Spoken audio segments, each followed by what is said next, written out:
Hi అండి, welcome to Madhuri world. ఈరోజు మా ఇంట్లో చేసే బెండకాయ ఫ్రై ఎలా చేస్తానో మీకు చేసి చూపిస్తాను, చూడండి. ముందుగా స్టవ్ ఆన్ చేసుకుని ఒక బాణీ పెట్టుకుని దాంట్లో కొంచెం ఆయిల్ వేసుకోవాలి. అంటే కొంచెం ఎక్కువగానే వేసుకోవాలి, బెండకాయ ఫ్రై కాబట్టి వేగాలి కదా బాగా. వేసుకుని హీట్ అవ్వనివ్వాలి. కొంచెం వేడెక్కాక అప్పుడు తాలింపు సరుకులు వేసుకోవాలి. ముందుగా నేను మెంతిపొడి వేస్తానండి. ఇప్పుడు ఏ కూరకైనా సరే చిటికెడు మెంతిపొడి వేస్తాను, అది ఆరోగ్యానికి కూడా చాలా మంచిది. తర్వాత కొద్దిగా ఆవాలు, అవి చిటపటలు ఆడించిన తర్వాత కొంచెం జీలకర్ర,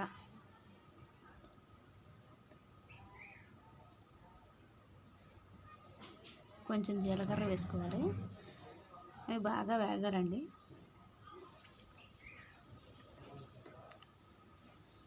ఆవాలు చిటపటలాడకుండా మనం జీలకర్ర వేసినట్లయితే అది చేదు వస్తుంది. ఆవాలు అనేది చేదు వచ్చి కూర అంతా చేదుగా అయిపోతుంది. అందువల్ల చిటపటలాడిన తర్వాత జీలకర్ర వేసుకోవాలి మనం.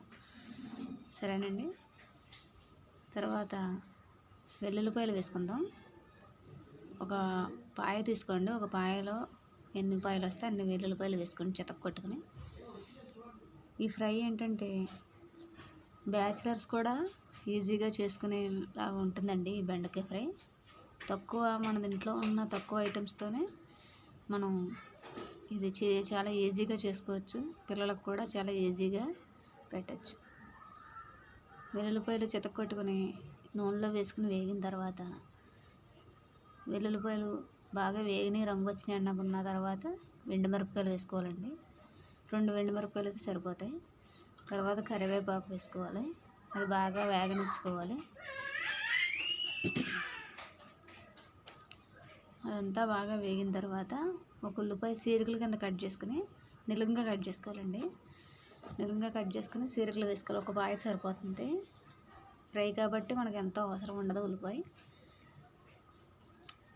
దోరగా వేగాలండి. బాగా దోరగా వేగిన తర్వాత ఈ లోపల మనం బెండకాయ ముక్కలు కట్ చేసుకుని ఉంచుకోవాలి. ఇవి దోరగా వేగిన తర్వాత బెండకాయ ముక్కలు వేసుకోవాలి.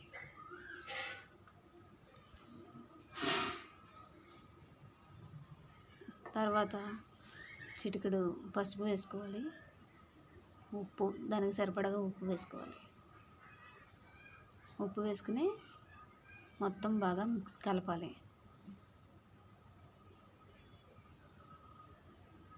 బాగా కలపాలండి.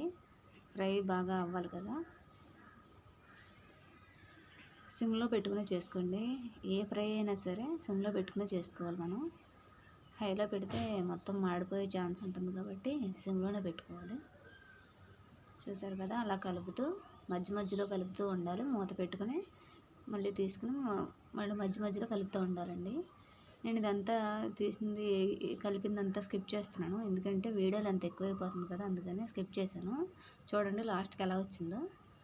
అలా మగ్గిపోయిన తర్వాత స్టవ్ ఆఫ్ చేసుకోవడమేనండి. అంతేనండి, చాలా సింపుల్గా అయిపోయే బెండకాయ ఫ్రై మీకోసం.